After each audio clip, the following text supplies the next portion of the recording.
everybody out there in Metal Land? This is Chad and Rich doing MetalCast coming at you. You can catch us on YouTube. You can catch us on Spotify. You can watch. You can listen. Whatever you choose to do. I hope everybody out there had a happy and safe 4th of July. I did. How about you, Doug? How you doing? Not too bad. Worked quite a bit. Yeah, it seems like work has been really kicking ass here lately. Yeah, well, we got to put that new wage to the test. Yeah. That we got. So. It'd be nice if we get another one of those next year.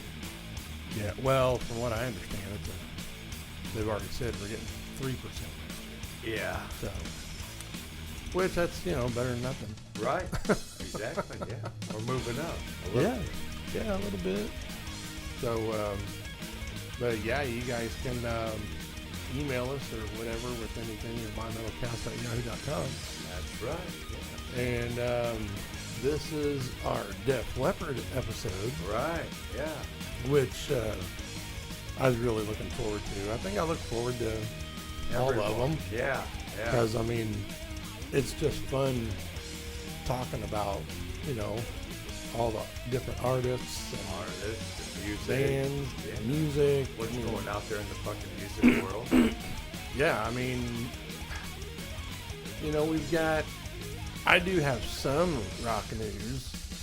And I know you said you had a few things. Yeah, just a little bit. So, you want to kick off with some of that? Hell yeah. Kick it off. Yeah, Def Leppard, this is going to be such a kick-ass show. Yeah.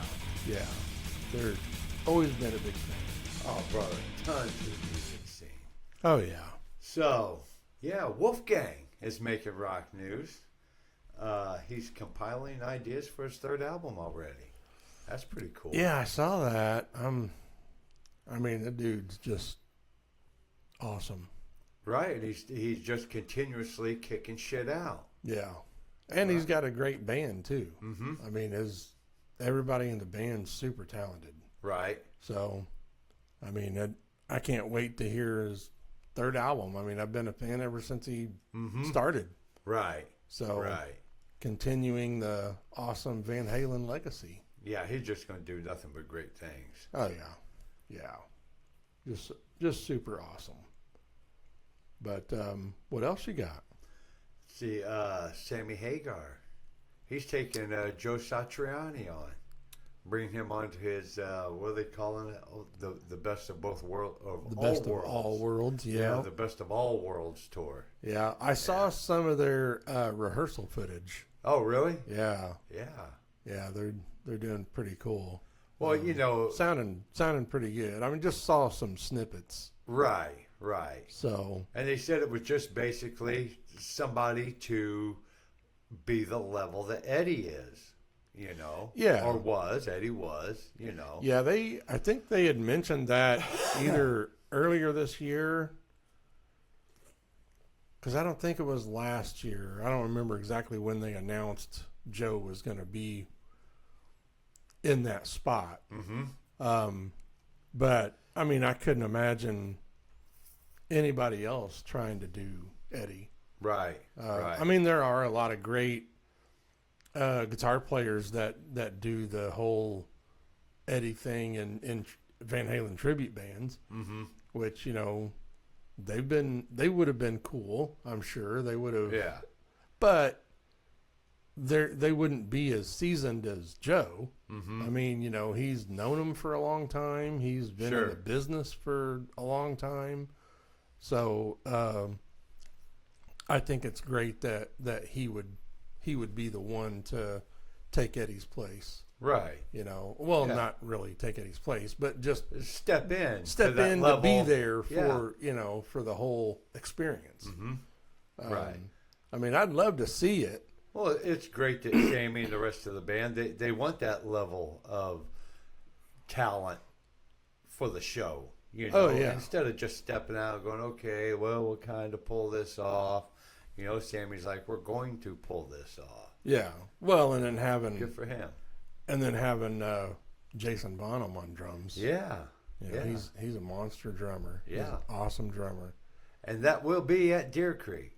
Yeah. I think it's August 30th, 31st, something like that. If they were playing somewhere else, I would week. go. Really? I just don't like going to Deer Creek anymore. Mm-hmm. The last time we went was last year for Disturbed. Right. And even though it was a good show, I just didn't like how everything was set up, and you know, because I mean that was a big show. Right. You know, that was like sold out. There Yeah. were so many fucking people there. Yeah. But I just don't really care for outside venues anymore. Yeah. I guess I'm just getting too old.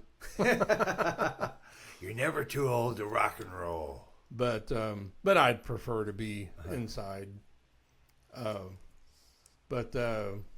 Well, some of the news I have, Lorraine Lewis, vocalist for Vixen, she was abruptly fired. Really? Yeah. Wow. She said she hadn't talked to any of the girls in the band for a couple months. Uh-huh. And it's mainly Roxy's band, you know, the drummer. Vixen, man, they're like one of the first heavy metal chick bands, wasn't they? Oh, they Well, go I mean, back they to were, the early you know, 80s, don't they? Vixen? I know at least the mid 80s. Yeah. And because they were up and coming, just like, you know, Poison and Crew and, you know, and all that kind of shit. But I mean, it's they hopped on the hair metal bandwagon. Yeah. So, which nothing wrong with that. I mean, they had a lot of good songs. Mm-hmm. They were good players. Yeah. I mean, hell, their major hit, "Edge of a Broken Heart," that was written by Richard Marx. Was it? Yeah. So I mean, it's I don't understand why she was fired, because Roxy had actually asked her to join the band 5 years ago. Mm-hmm. And they had been doing great. She said they had a great summer tour last year. She said they thought they were sounding awesome and their show was great, because they had just released that single, Red, not too long, because I remember mentioning it on the show before. Yeah. And, you know, I thought that was a good song. Mm-hmm. But she said the only thing she was told was that the band was moving in a different direction. And she said her interpretation of that was they were just moving on from her. So it's not us, it's you. Yeah. I mean, it's just, it kind of sucks that people have to be that way. Well, yeah. Obviously, there's something going on. Right. Yeah. You know, who knows? But well, damn it. Oh, but cool. yeah, there's that, and then I got Striper news. Oh, nice. They announced a new album called "When We Were Kings," coming out September 13th. End of Days, which was a single I mentioned the other show, right? Just a show or two ago. It was released last month. The follow-up single, "Love's Symphony," will be released July 18th. Ooh. So today is the come up quick. Yeah. So that'd be what, 14th? next week? Yeah. And 14th, Thursday. Yeah, Thursday or Friday. Yeah, Thursday. And 40th anniversary. Their 40th anniversary tour kicks off September 11th in Greenville, Tennessee. Greenville, Tennessee. Wow. Yeah. So I may have to look that. I may have already looked that up and said something about that. I don't know. I think we did mention I wonder if them. they're going to be coming around. That'd be a good show to go see, huh? Yeah, I think we did mention them. I think we looked it up. But yeah, I thought that was cool because I mean I really liked. Well, we do have Mr. Google right here. I did really like their new single "End of Days" that they just dropped last month, and it's a great song. Right. So for those of you listening, if you haven't already, check that out. You know, they're not your typical Striper. you know, because in the 80s they were kind of towards the hair metal type stuff. Yeah. Which is fine, you know. But I think I have mentioned that Anderson, Indiana. Yeah. September 19th. yeah, but their newer stuff is like, you know, it's a lot heavier. Mm-hmm. So and they sound awesome. Cool. So check them out. And did you have any more news? Just something pretty stupid. Well, I don't know. It depends on how you look at it. Fans are making suggestions for rock festivals. So one thing they've come up with is communal showering. Communal showering at the rock festival. That would make things pretty interesting. That's just sexual assault waiting to happen. It's a lot of things waiting to happen, I would say. I think just all around that would just end badly. Oh yeah, absolutely. Yeah, pretty ridiculous. Yeah, I couldn't see any venue really entertaining that idea. No, I think at the very least their insurance companies would have a resounding no. Yeah, yeah. No, I don't think we're going to do that because you try and do that, we're not going to cover you, so we'll drop you. But well, the only other thing I had as far as rock news, I guess I had so much rock news the last episode I forgot to mention about the Annihilator live stream. Oh yeah, that you I did watched. that. Yeah, and I didn't get to see it. No, did the other guys get to see it? No, they Hiram ended up having to work. Damn. And Mike had to help his in-laws because they had when we had those storms coming through. Yeah. They had some really bad damage to their yard and their house from big ass trees falling. Damn it. So he had to go there and help. And that was like the only day he was free to do it. So because he was going to come over and watch it with me, but he had to go because he had to go cut that. There was a huge freaking tree in their yard that was like right up against their house. He had to go cut it up and. Damn. Yeah. So, which he got heat exhaustion. He almost had to go to the hospital. Damn. Because, I mean, it just hit him all of a sudden. He told me about it the last time we had practice, but glad he's okay. Yeah, that's hard work. Yeah, yeah. But anyway, the Annihilator live stream, it was cool. It was streamed on June 29th. And tickets were $20. Mm-hmm. You know, it was cool. You couldn't record it? No, Yeah. I couldn't even get the link to open on my Apple TV. Oh, really? I had to mirror it to my TV from my phone just so I could watch it on my TV and listen to it through my surround sound. Oh, right. So yeah, that was really the only thing that sucked about it. Mm-hmm. But for like the first hour, I mean, it was a couple hours long. The first hour was basically Jeff Waters talking about, cause it's the, anniversary of, Alice in Hell this year. So, he was talking about, the recording, the writing, the recording, the whole process of how everything came about. And I mean, it was really interesting stuff. It's kind of like behind the scenes talk about, the start of the band and the first album and all that. And then it went to them. I can't remember the name of the place that they were at, where they were at this venue where they were playing live, and they played the whole Alice in Hell album from start to finish in order. Wow, that's pretty cool. In its entirety. And then they played some extra stuff from the second album, Never Neverland. Right. So, and that was awesome. Bonus tracks. Yeah. That's so cool. they played, I think, 3 or 4 songs from Never Neverland. Cool. So, and it was all around. It was really fun. It was cool to hear them. I mean, they all sounded great. How big of a following does Annihilator have? Oh, You think it's pretty big? Yeah, they're big. I mean, they're the top selling metal band in Canada. Really? Yeah. Yeah, I think yeah. So they do have a global following.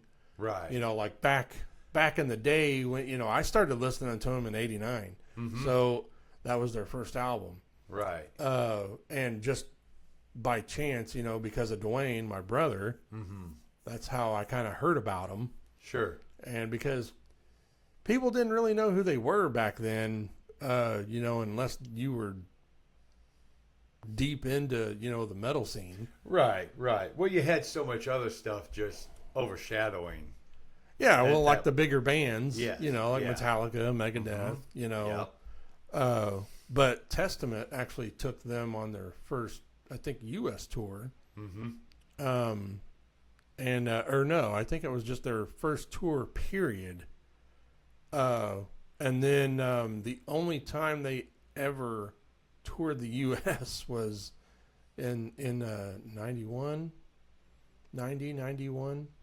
off a Never Neverland album, because they went out with Judas Priest. So that was the only time they've ever toured the U.S. Right. So hopefully, probably not this year, but I think they're trying to plan big things next year because they're doing the whole anniversary of Never Neverland. Sure. And hopefully they'll be able to come to the United States. That'd be cool. So, because they're one of my all-time favorite bands. Yeah. And I've never got to see them live. Right. So the live stream was really cool. Yeah. Awesome. It was really awesome. But so anyway, that's all I have for that. And next would be birthdays. Birthdays, yeah, we got a few. Not many, but there's some on there. We started off on the 15th, July 15th, Miss Linda Ronstadt celebrating her birthday. She's always been great. I've always loved her voice. Yeah, she has an awesome voice. And she is just a great talent, dude. She has done every genre of music. I think she's put out an album for every kind of genre. Yeah. You know, and it's a lot. Like, hell, I think she has a jazz album, you know. Oh, really? Oh, yeah, dude. Yeah. I mean, she is extremely talented. Yeah. Very talented. The 16th, in 1952, Stuart Copeland from the Police. Yeah, drummer of Police. He's badass. Yeah. The 17th, 1949, Terry Geezer Butler. Oh. Yeah. Black Sabbath. Yep. On the 18th, 1950, Glenn Hughes. Wow, from Deep Purple? I don't think so. I think that was also the name of, unless it was the same dude. I'm not quite certain. Oh, really? Yeah. Because this is the guy. He was the leather-clad biker in the Village People. Oh, no shit. Oh, wow.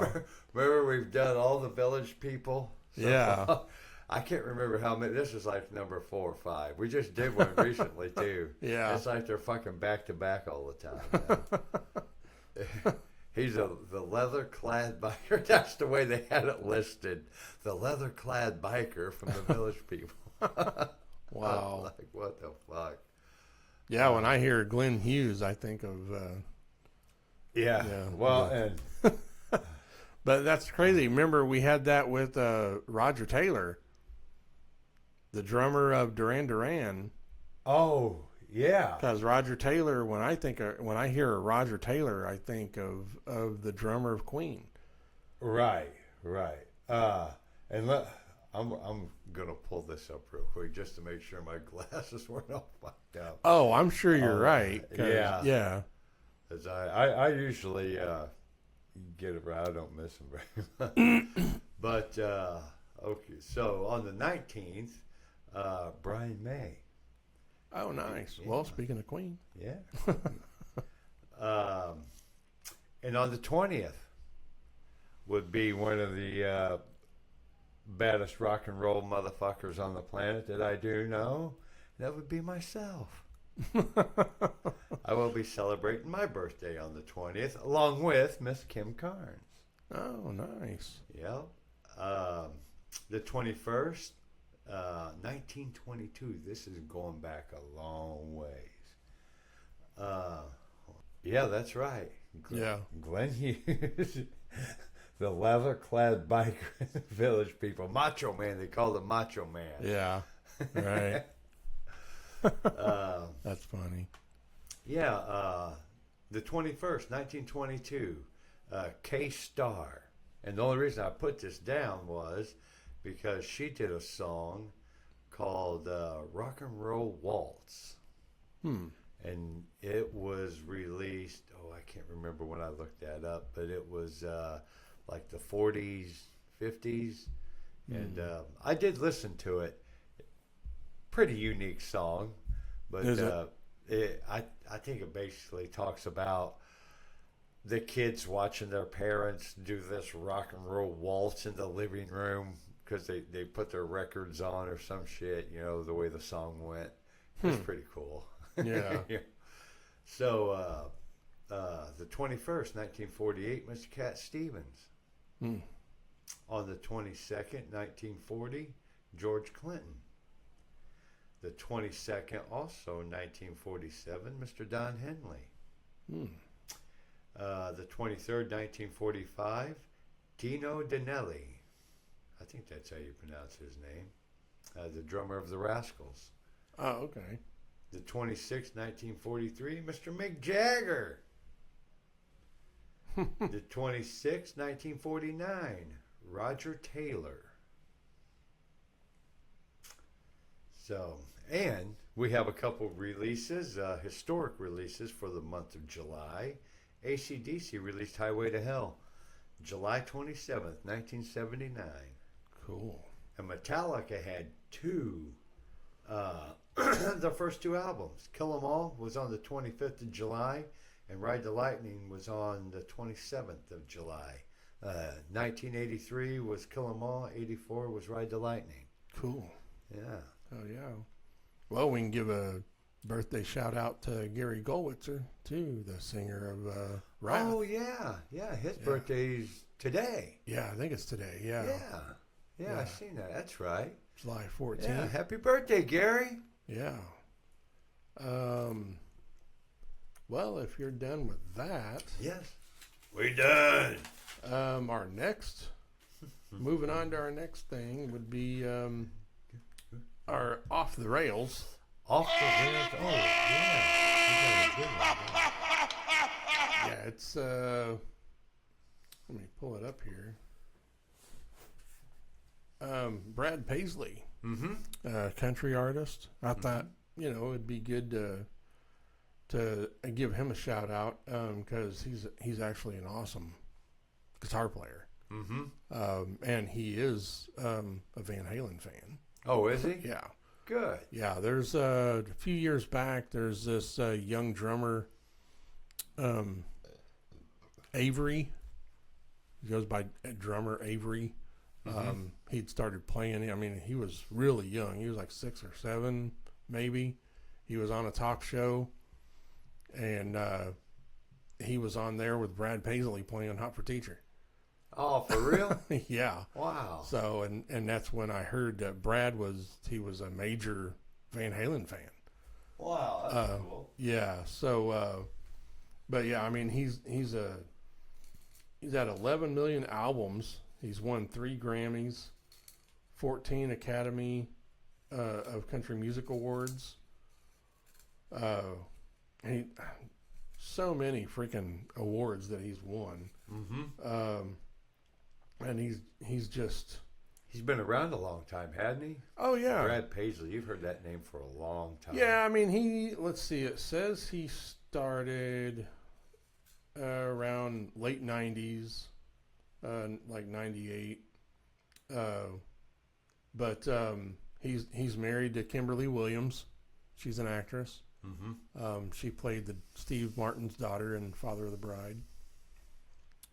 Oh, okay. That's who he's. Yeah, they've been married for a long time. Wow. He was born same year I was. He was born in 1972. Wow. So, but yeah, I just figured I'd give him a shout out because he's a Gen Xer. He's an excellent musician. I'm not a major country fan. Mm-hmm. There's some stuff I like. Yeah. You know, I kind of have the attitude that, you know, good music is good music no matter what it is. Yeah. You know, I like a lot of different stuff. I even like dance music. Yeah. I mean, there's some songs, even some of the popular, you know, pop songs that are out now, like Sabrina Carpenter, and I mean, I like some of that stuff. Right. So I think it was good to, you know, even though it's not like he's on any of my playlists or anything like that, but that's the whole point of the off the rails that we do. Right. Just to bring attention to other things that are not rock or metal. Mm-hmm. You know, because there's a lot of talent out there. There is. And it's not just contained to, you know, our rock and metal world. Right. So, he's an awesome talent.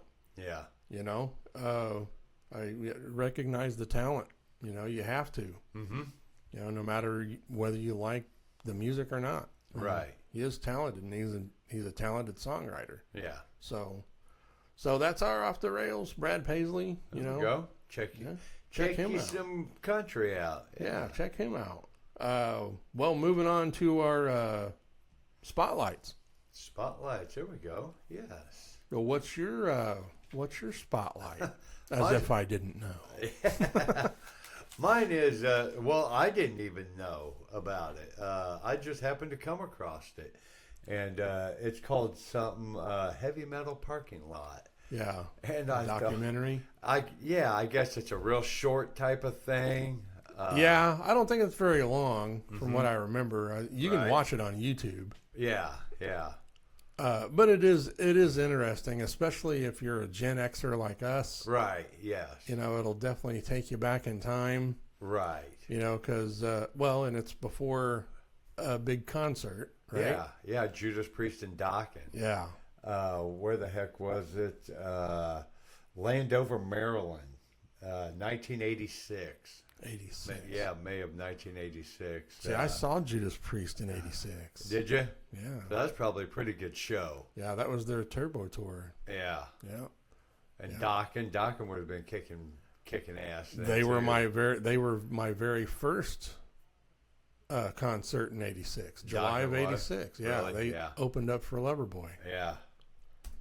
So yeah, that would have been, you know, something cool to see. And yeah. If people don't know about it, you know, check out the documentary. You know, it's pretty short, but it's really cool. Yeah, it's fun. You know, hearing their responses, and you know, because they're just kind of interviewing the kids that are out there waiting. Right. You know, waiting for to get into the venue. Yeah. So it's just it's cool to watch. Well, it's like, you know, going to concerts back then. You planned it out a whole lot different. You know, if you was a kid going, you know, trying to see, you know, a heavy metal show. Yeah. You know, it was just planned out a whole lot different, and you know. Well, it was a big party. Yeah. I mean, it was always a big party. I mean, I've never been a partier, but yeah, you know, my brother dragged me along to all these early concerts, you know, when I was like 12 or 13 years old. Yeah. You know, which I'm grateful that he did, because I saw a lot of awesome shows, you know, being so young. Right. You know, just like, I mean, that I still remember going and seeing Judas Priest in 86 because just their stage show was so awesome. Mm-hmm. I mean, that's the one where they had like this big robot that came out from the stage. I mean, it was like fucking 3 or 4 stories high. Wow. And it had these arms, and it would actually pick up KK Downing and Glenn Tipton, and it would pick them up. Oh, no and shit. move them. Yeah, I mean, Wow. so with it being so long ago, it did have an impression because I remember it like it was yesterday. Right. Yeah. And if I remember right, I believe Crocus was the opener. Oh, wow. Crocus. Yeah, I'm pretty sure because we saw them. That show was at Robert Stadium in Evansville. Yeah. So, yeah, man, it was great, man. It was so great. Such an awesome show. The one and only time I ever seen Kiss. Yeah, the one and only time. Was at Robert Stadium. At Robert Stadium? Yeah. That fucking sucked. They sucked? They did. The whole fucking show sucked. I don't even know. I can't even remember if there was an opener. I remember all the openers, but that show, it was so shitty. I don't even fucking remember. Yeah, that's... Well, anyway, yeah. So that's my spotlight. So yeah, heavy metal parking lot. Yeah. I'll put the link to. I'll see if I can find the link. Right. I'll put it in the description if people want to check it out. Well, my spotlight is Night Demon. Night Demon. Yeah, I don't know if anybody's ever heard of Night Demon. They are just, man. They came out probably around 2014. They have an EP. Then they have Curse of the Damned, which was their first major label. They're on Century Media Records. That came out in January of 2015. And then when I discovered them was around 2017. Their album Darkness Remains. The metal band I was with at the time, we opened for them in Cincinnati. There you go. And it was a place called the Mad Frog. The Mad Frog in Cincinnati. Wow. Yeah. Sounds like a place I need to go. We opened for them because we were opening, because they were an opener as well, because we were opening for Joe Lynn Turner. He used to be the singer for Deep Purple and Rainbow and all that. But yeah, I mean, it was, we had really no idea who they were, and they came out and just blew us away. They're from California, but they are along the lines of the new wave of British heavy metal from the 80s. That's kind of what they sound like. They're just a three-piece, and they kind of sound definitely influenced by Iron Maiden. Oh, cool. Yeah. They're an awesome band. Yeah. Awesome band. And they're awesome dudes. I'm actually going to reach out to them and see if we can get permission to play their music. They have cool. Year of the Demon, which came out in 2022. They have Live Darkness, which that was 2018. It was a live album. And then their newest album was released March of 2023 called Outsider. And I have it. I mean, I have a lot of their vinyl, and they put out, like during COVID, they put out all these really cool 7-inch single vinyl. And I got like all of them. They have like even different colors and and things like that. But yeah, they're freaking awesome. I'll definitely put their links and stuff in the description. So make sure you guys check them out. If you like stuff like that, early, 80s new wave of British heavy metal type music. They are super talented. British heavy metal. Yeah, that's awesome. Check them out. So those are our spotlights. Yeah. And moving on to, you have any upcoming shows? There are some. Okay. Yeah. Always a show going on right now. And coming up. We got a couple up there at Ruoff. The Chili Peppers are going to be there on the 25th of July. Actually, that weekend is going to be That's Thursday. That starts off Thursday. Mm. Thursday is the Chili Peppers.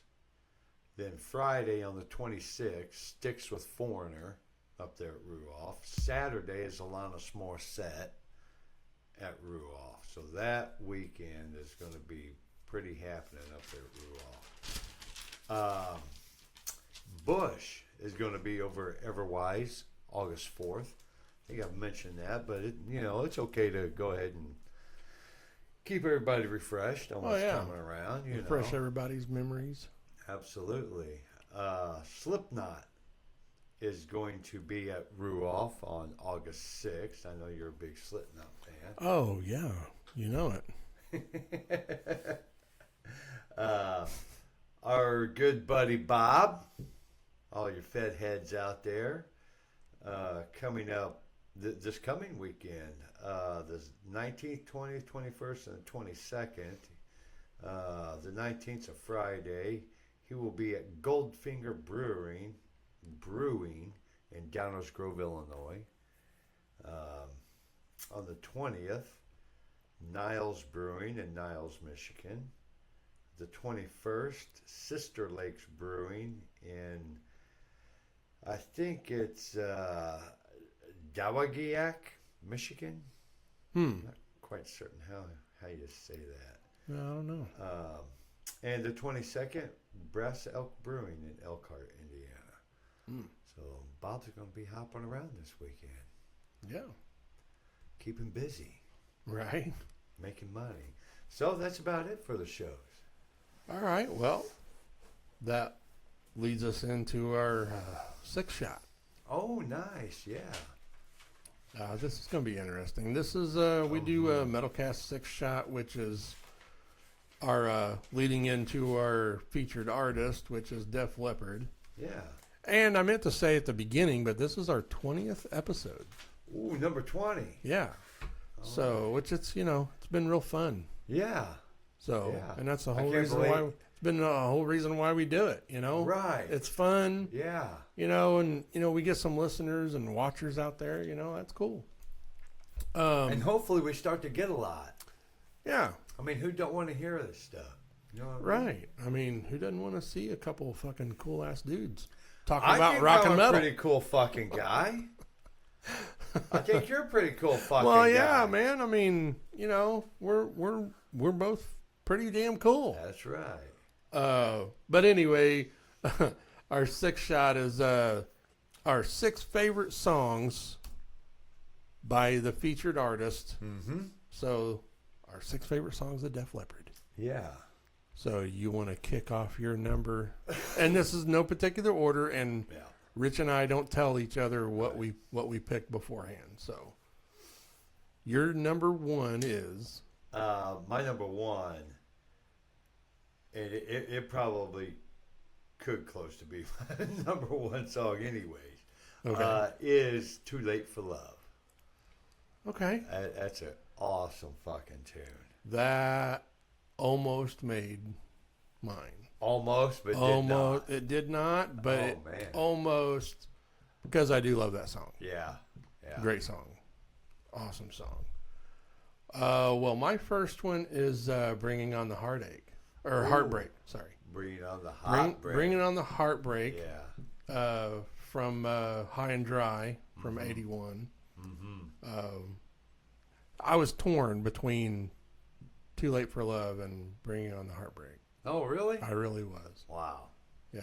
They have some awesome, power ballad songs. Right. So what's your number 2? Well, I'll just go ahead and take that one. Oh, you got Bringing on the Heartbreak? Yeah. Awesome. Yeah. Well, that is a great tune. Oh, yeah. Great tune. Well, I don't think it I know it's one of their more popular older songs. Mm-hmm.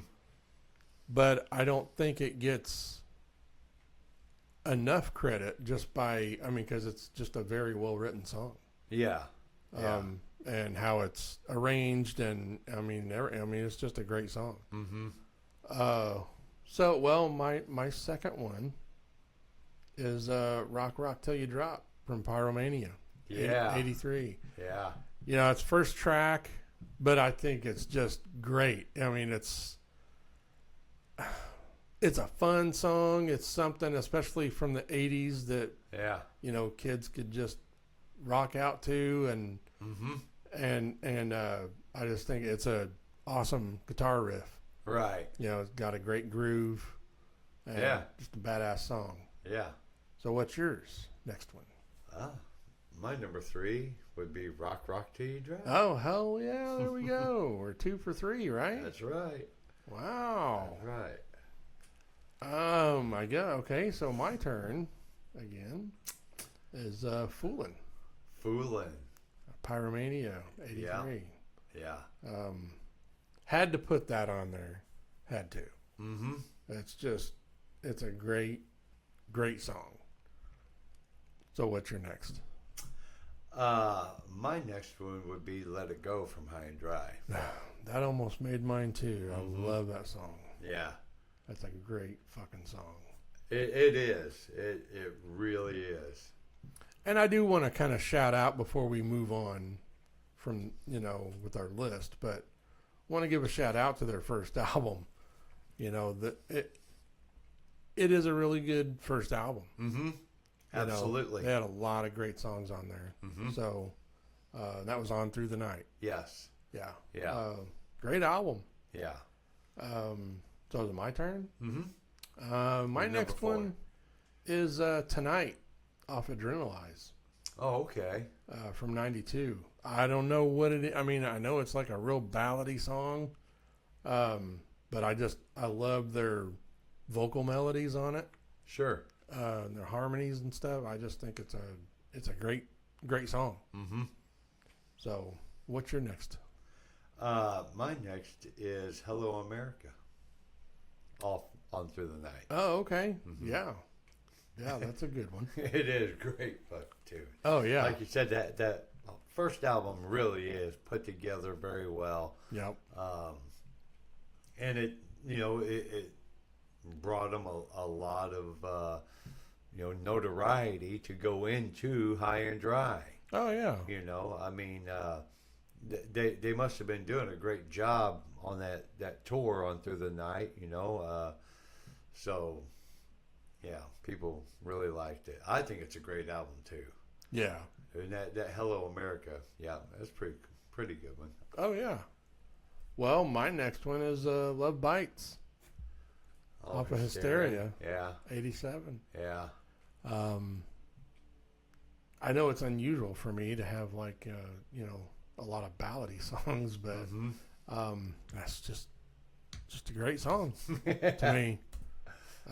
Always loved it. The Leppard ballads. Yeah. So what's your? Well, you got one more? I got one more. Rock of Ages. Oh, you're gonna okay. Yeah. That is a good song. It is. Well, of Pyromania, there you can put every damn song on there. Really, it's a great album. It really is. But for me, like I said, there's so much other stuff. Yeah. Beforehand that really is noteworthy and just great fucking songs. Yeah, it was kind of hard for me to narrow it down. Mm-hmm. It really was. Yeah. So I guess I'll put my last one out there, which is off of Hysteria. Yeah. It's Women. Women. There you go. Love it.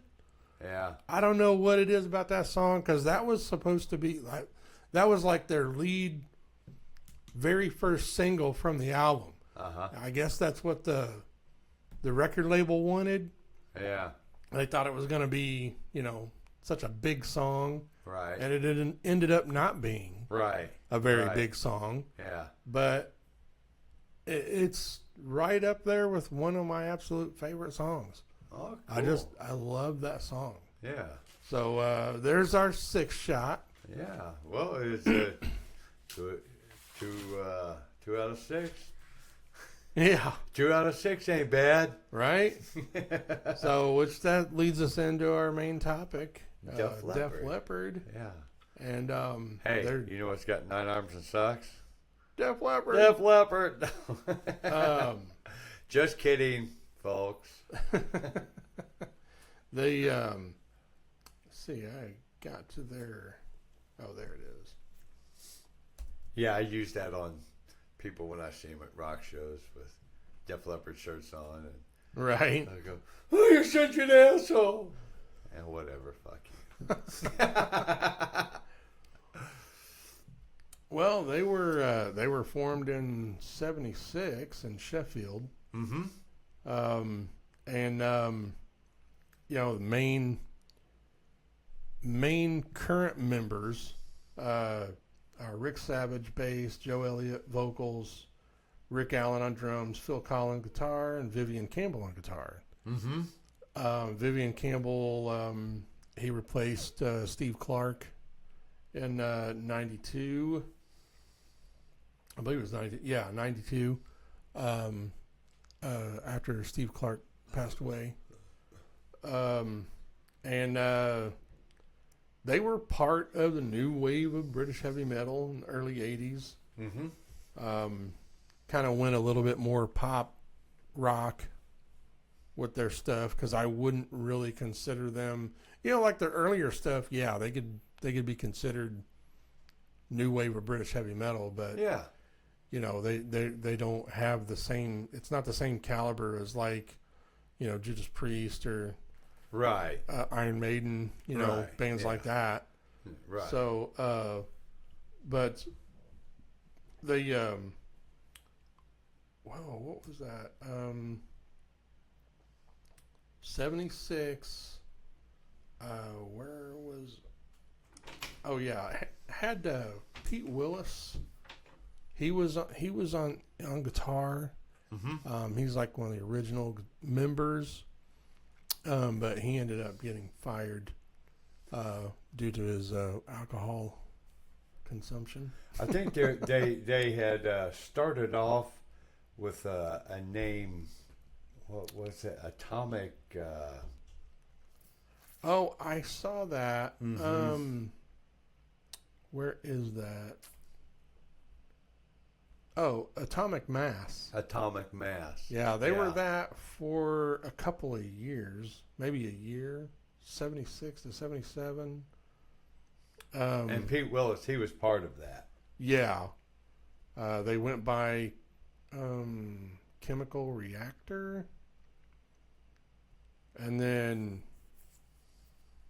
Def Leppard, which is like the common spelling, like the regular spelling. Right. But it was, man, who was that? I mean, I watched, I don't know if anybody's ever seen it, but it's a motion picture. It's called Hysteria, the Def Leppard story. Mm-hmm. I have it on DVD.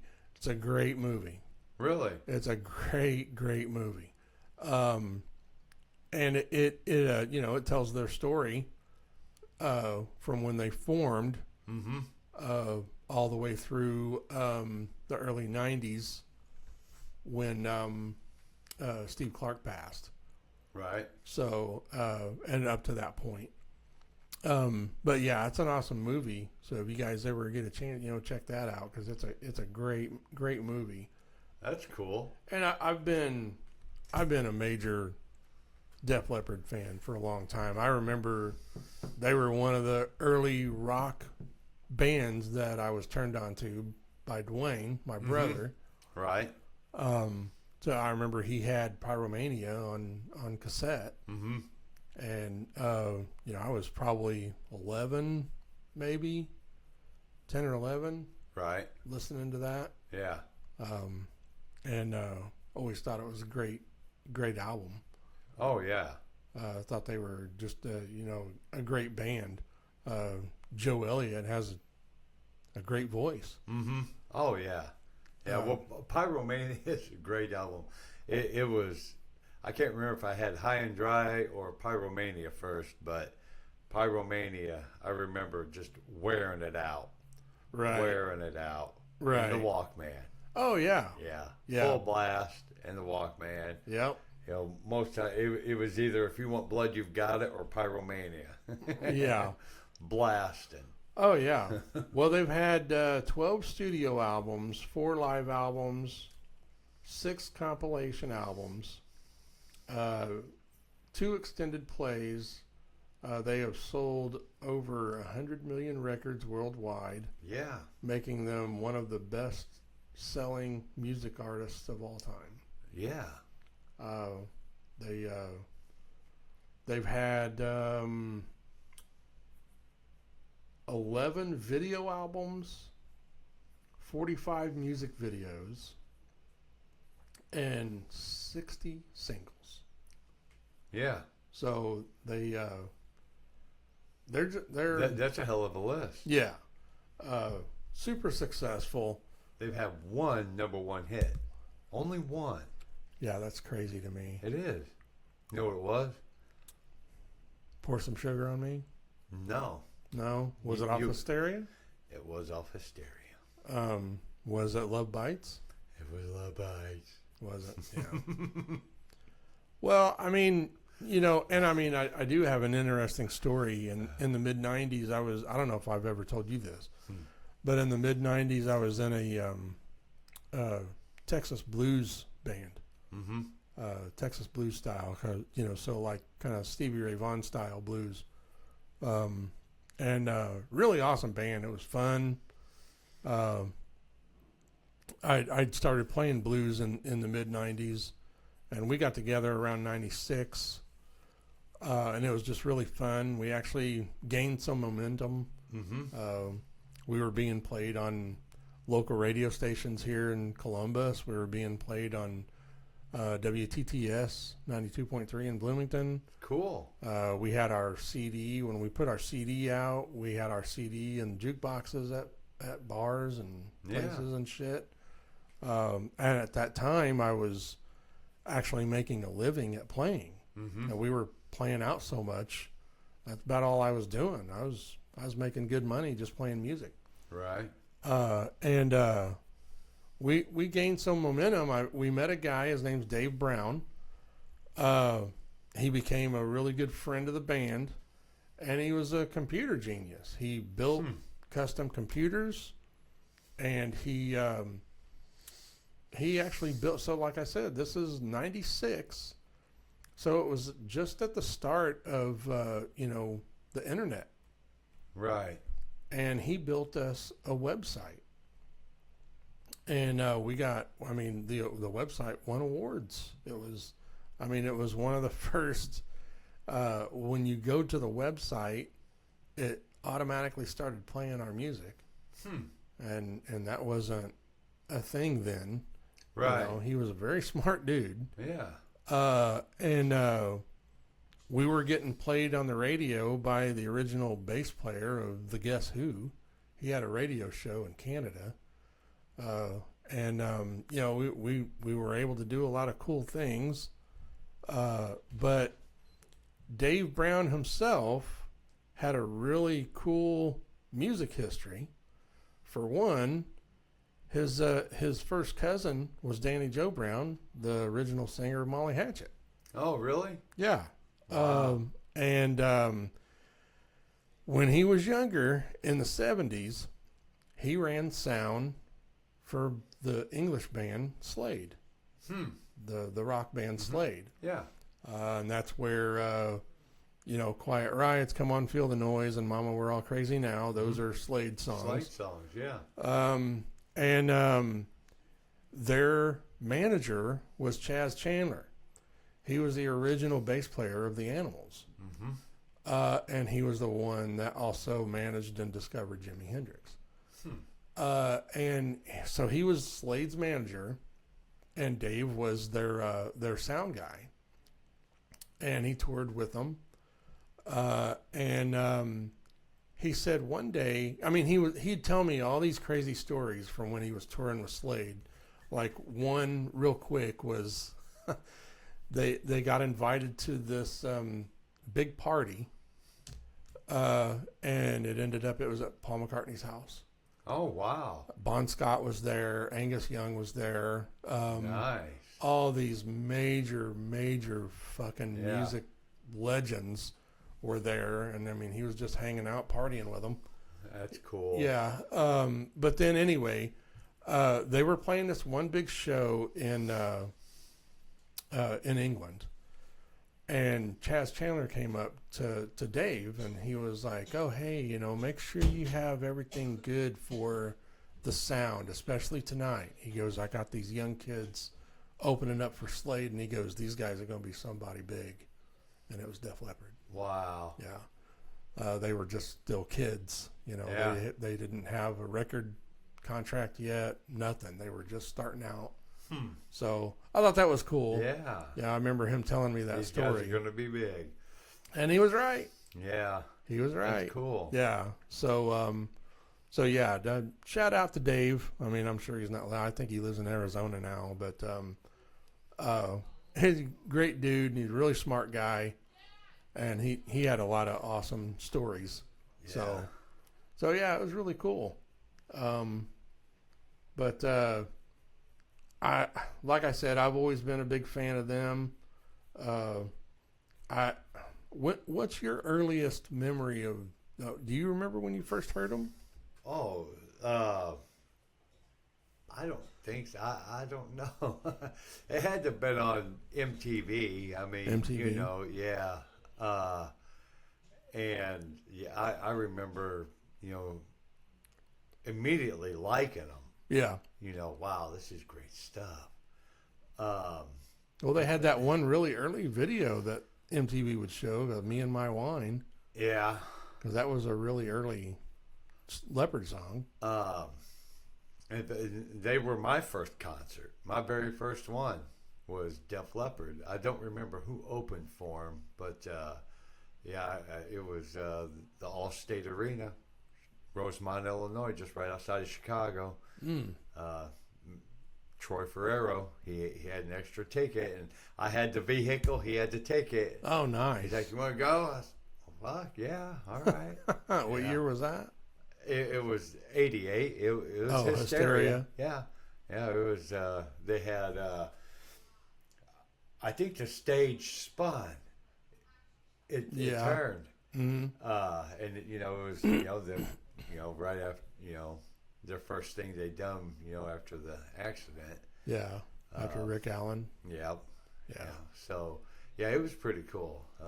But. Oh, I bet. You know, they really hit it. I mean, and for people that don't know, I was going to mention, you know, Vivian Campbell. He's you know, been their guitar player since '92. He was the original guitar player in Dio. Mm-hmm. He was virtually unknown, and Ronnie picked him to be in the band. And he is in Last in Line now. Well, we've talked about Last in Line. Oh, yeah. I've met him a couple times. Right. Great dude. Awesome fucking guitar player. Mm-hmm. But anyway, I just wanted to mention that. That's where he's from. Yeah. He was also in Whitesnake for a time. Really? Yep. Yeah, like late 80s he was in Whitesnake. Yeah. So, yeah. Really, really awesome, talented guys.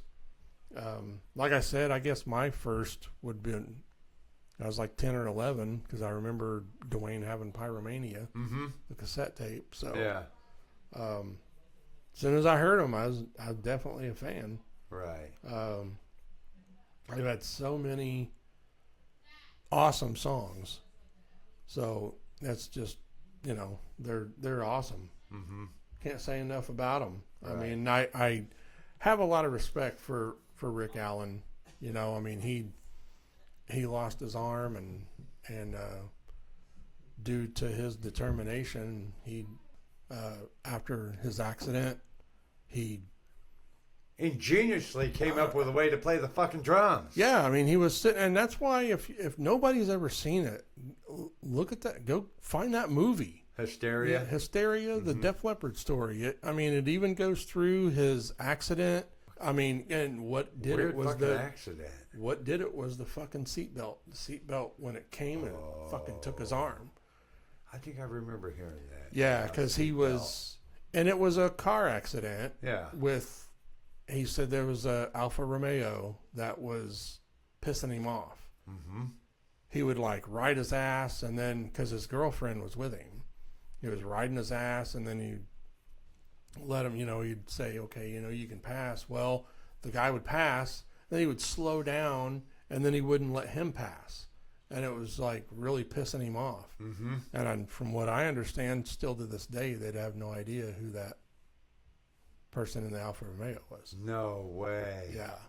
So one of the great mysteries of rock and roll. Right? The dude in the Alfa Romeo. Hey, that'd be better than finding a picture of fucking Michelle Obama pregnant. Yeah. The dude was in the Alfa Romeo. I mean, they said that after the accident, he came to, and he was like kind of wandering because it was in a field, and he was kind of wandering. He was looking for his arm. Yeah, where's that at? And it just so happened that there was a off-duty nurse mm-hmm. that, because some people had stopped to help, and she was one of the ones that helped, and she had no idea who he was. Right. Because she remembers him saying, "I'm a famous drummer, and I just lost my arm." Oh, shit. He said something to that effect. That's not funny, but it is. Oh, shit. I'm a famous drummer, and I lost my arm. But I mean, it's crazy. Oh, I mean, his hell. story is crazy because Yeah. he came up with this idea while he was in his hospital bed Oh, really? because he wanted to continue to play. Yeah. And Simmons Electronic Drum Company helped him Mm-hmm. develop this pedal Right. that he uses. That's cool. And by the time he was able to get out of the hospital, they had a prototype made for him Mm-hmm. so he could practice at home Sure. to get his coordination down. And Yeah. and then after they did Hysteria, he had what they call like a backup drummer because he was so nervous about screwing up because he didn't want to let the band down. He didn't want to let the fans down. He was so worried about playing live Mm-hmm. that they actually had a drummer off stage that would help him Mm-hmm. and kind of play along with him at the Right. concerts. He was still really playing, Yeah. but that was just kind of more of a comfort for him Oh, yeah. because he was just He had to get comfortable with it. yeah, he was so worried about it. And the guys in the band, I can't even say enough about them because of how supportive they were. I mean, they could have fucking just moved on, Right. but they waited Yeah. like 5 fucking years Yeah. Oh, yeah. for him. Yeah. And I mean, that says a Yeah, lot 'cause about them. That was, Because Pyromania was Liked it. 83, and it was right after that, wasn't it? yeah. 83, yeah. as soon as they got off of touring, they were touring a lot, and that's when they decided to take a break Yeah. from touring and all that kind of stuff, and that's when his accident happened. Mm-hmm. So, because Pyromania came out in 83, and Hysteria didn't come out until 87. Right. So they waited all that time for him. Mm-hmm. And I mean, which I think is just absolutely awesome that they Yeah. did that. Yeah. But anyway, there was one time, he was relying on that drummer, to help him. Mm-hmm. And they were going to this big show, and something had happened with this other drummer, missed a flight, and he couldn't be there. Mm-hmm. And Rick started flipping out. I mean, he was like, "Oh my God, oh shit, I'm fucked." Yeah. And This is it. and the other guys in the band, they just supported him, and they were like, "Hey, you got this. Yeah. You're good. Let's rock You're good." on. So that was his first ever show without the help. Cool. And then from then on, he was good because he Yeah, it took realized. him that little hump to get over it. Yep, he realized he could do it. Mm-hmm. Yeah, he was just doubting himself just Right. because Right. who ever heard of a fucking one-armed drummer? Yeah. I mean, It was the one-armed man. seriously. I mean, it's Uh, he's a very big inspiration. Hey, I'm a famous drummer and I lost my arm. Well, and him and his wife, Wow. have done crazy. these like drum circles, and it's actually like therapy and stuff that have really helped people. Oh, sure. And I mean, it's just he's just such a great person. Yeah, very resilient fucking dude. Yeah, I mean, yeah. and very smart. And What most people would absolutely give up on, oh, and he. I can't believe he did. Yeah. He didn't give Right. up. I mean, just out of everything that had happened to those guys, Mm-hmm. especially his, that's a major life-altering Sure. thing Yeah, he yeah. went through. And I mean, and it Yeah. affected the whole band. Yeah. But getting back to the movie Hysteria, it's also super funny. Right. Yeah, it is. It is an awesome movie. You would, if you like Def Leppard even just a little bit, you'll really enjoy the movie. It's a freaking awesome movie. Right. So, but yeah, I'm if you don't have anything else to say about Def Leppard, Well, they actually have a pretty cool accomplishment. They played 3 concerts on 3 continents in one day. oh yeah, Yeah. yeah, October 23rd, 1995. yeah, that's pretty cool. Yeah. Yeah. They hit Morocco, England, and Canada. I bet you they were tired. Oh, fuck yeah, dude. Yeah. And their very first show in America happened to be in Santa Monica, and I couldn't find out exactly what the place was, or maybe I did. Oh, yeah, it was a Civic Auditorium. The Civic Auditorium in Santa Monica, California, with the Pat Travers Band. And that was May 20th, 1980. 80. Okay. Yeah. And actually, they were calling that their On Through the Night tour. And they went around with Judas Priest, Ted Nugent, the Scorpions. They kind of hopped around with different acts, through that year. Yeah. And so, yeah, but their very first show was Santa Monica with the Pat Travers Band. That's pretty neat. Yeah, that's nice. So, Oh yeah. but yeah, that's about it for Def Leppard. Well, we can Wrap it up. move on to our matchup. My matchup, yeah. So we With decided to match Def Leppard up with Whitesnake yeah, because they were formed roughly around the same time. mm-hmm. Whitesnake formed in '78. We've already done a Whitesnake episode, Yes. which we're both major fans. Mm-hmm. I just wasn't sure who else to put them up against. Right. I just thought Whitesnake would have been a good matchup. Mhm. So, we all know And they're about. both European. Yeah, they're both from England. Mhm. And I mean, we all know how Whitesnake is. We said how big of a fans we are Yeah. of Whitesnake. They're Yeah. awesome.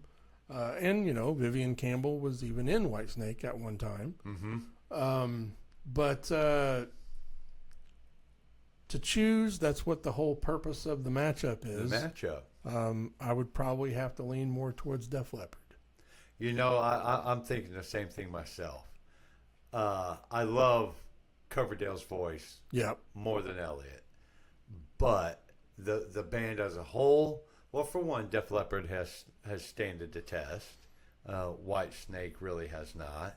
Yeah. Even though they've put out great albums. Yes. I mean, in even recent years, they put out great albums. Yes. Yeah. And they both have really great talent in the band. I think I like Def Leppard's catalog a little bit more than I do Whitesnake's. Mm-hmm. There's a lot of Whitesnake stuff that is really great. Oh, yeah. I love Whitesnake. But I think for the most part, I got to go with Def Leppard. Yeah. Just as a whole. Well, and I think to me, it kind of adds to, their camaraderie and their brotherhood in Yeah. the band. Yeah. that to me means a lot. Sure. I mean, Because it's basically been the same guy. They've had the same guy since '92. Yeah. And that was only because, Steve Clark passed away. Right. I mean, Right. if he hadn't passed away, I would say he would still be in the band. They just had this brotherhood together, and they're all like brothers. Yeah. I mean, and it's just that's a rare fucking thing. Sure. And they have something new out. Have you heard the 73? I've heard about it. Yeah, but I haven't checked it out yet. You haven't checked it out? No. It's pretty. It's cool. Check it out. So you heard it? Yeah.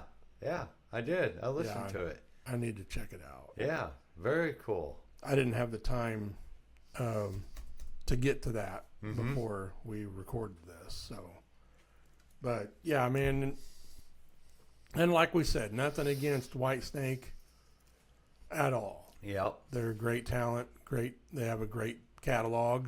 Yep. But I just like Def Leppard a little more. Yeah. And like you, I think their catalog is more appealing to me. Right. I just think they have great rock and roll. Great vocals, great melodies, awesome guitar riffs. And I mean, and let's give a little bit other shout out to Rick Allen, but before he lost his arm, I mean, yeah, he is a great drummer, but before he was an absolute badass drummer. Oh yeah. I mean, man, that dude was so awesome, and he was really young when he joined. I think he was only like 15. Oh really? He was super young. Yeah, he's probably one of the youngest of the band. I'm pretty sure he is. Yep. Yes. Or the youngest. But he just an outstanding drummer. And like I said, I have a lot of respect for him for going on and being so creative and innovative. Sure. Because I mean, he's inspired tons and tons of people. I mean, even still to this day. Sure. I meant to write her name down, but there's this one girl. I think she's in her 20s. I think. She was born with a defect where she didn't really. I mean, her arms didn't really develop. But she is a drummer. Oh shit. Yeah, and she's actually really good. Wow. Yeah. She kind of just straps the drumsticks to her nubs. I don't know how else to put it. Nobody's going to listen to us ever again. Guy loses an arm. She's got fucking nubs. Motherfucker. What the fuck are they talking about? Yeah, we're running everybody off. Fuck. But no, she's really awesome. I believe you can find her on YouTube. I meant to write her name down, but yeah, she's a really awesome drummer. Yeah. She's actually really good looking too. So, I mean, I know he's just been an influence and inspiration to so many, even if you're not into music. Yeah. Just his determination of continuing to do what he loves to do. So, I just think it's a freaking awesome thing. Yeah. Absolutely. Really great. But anyway, our wrapping it up, our next show is Judas Priest. Yes. Definitely can't wait for this one. Hey, and I wanted to say Def Leppard on their stadium tour. Oh yeah, this summer. They would. I don't know if it's just going to start kicking off, if it already has, but it's showing tomorrow, actually, July 15th, Wrigley Field up in Chicago. Oh and, there's quite a few stadiums. They're hitting right around the Midwest, Nashville. You notice who's not on there, right? Oh, what's that? You notice who's not on there? Who's that? Motley Crue. Motley. Oh yeah. Thankfully. Yeah. I think Def Leppard was pretty much done with them. Well, everything you heard last joke. year, it was just an embarrassment. Every fucking town they went to, the bad things you heard about the show, it was Motley Crue. Yeah. And they said fucking Elliot was nailing it every night. Oh, yeah. Every night. Yeah. So. And who all is it? Who's on the stadium tour? I know there's Journey. There's Journey, the Steve Miller Band. And let's see if this will tell us. Yeah. Yeah, Cheap Trick. Def Leppard, Journey. Well, it still has Heart on there, and I don't think they're... Heart's dropped off the bill because... because of Ann Wilson. Yeah. I thought so. I don't know if I've heard anybody else going to jump in and... I don't know if they're going to replace them or just leave it. Mm-hmm. I mean, that's enough, though. I mean, hell, Def Leppard, Journey, Steve Miller Band, Cheap Trick. Well, Steve Miller's the one that jumped in for replace Motley Crue. Oh, was it? Yeah. So, yeah, that's a good thing, though. So, yeah, they're going to, go all over. It says they're going to be out in California, all the way out there. Kind of tour all over the U.S. a little bit, and hit the stadiums. The stadium tour. They'll be at Fenway Park. Another, kick-ass park to go see a show. Anything else? Team Coors Field, Denver, Colorado. Coors Field, that'll be nice. Oh, yeah. So, anybody out there listening, you're close to a Def Leppard stadium tour, go see one. Hell yeah. Well, and don't forget to check out our past episodes. Yes. Either on YouTube or Spotify. Give us a shout on mymetalcast.yahoo.com. And like I said, our next show will be Judas Priest. Mm-hmm. Be a fucking good one. Yeah. Just make sure, go catch a show. Yes. Get out, see some live music, enjoy yourselves. Be safe, have a good time. Yeah, well, and until next time, we'll catch you next. Let's give our local shout-outs. Did we do 13th floor, Seymour, Indiana? Yeah. 1061 The River right here in Columbus. We got WJAA out of Seymour, Indiana, 96.3. Yeah. We have 93.9 out of Indianapolis. And anything else we can think of, cuz? No, I don't think so. There we go. So, yeah. Check out some shows. Go to a show. Go to a concert. So, but yeah. Till next time, stay metal. And keep on rocking.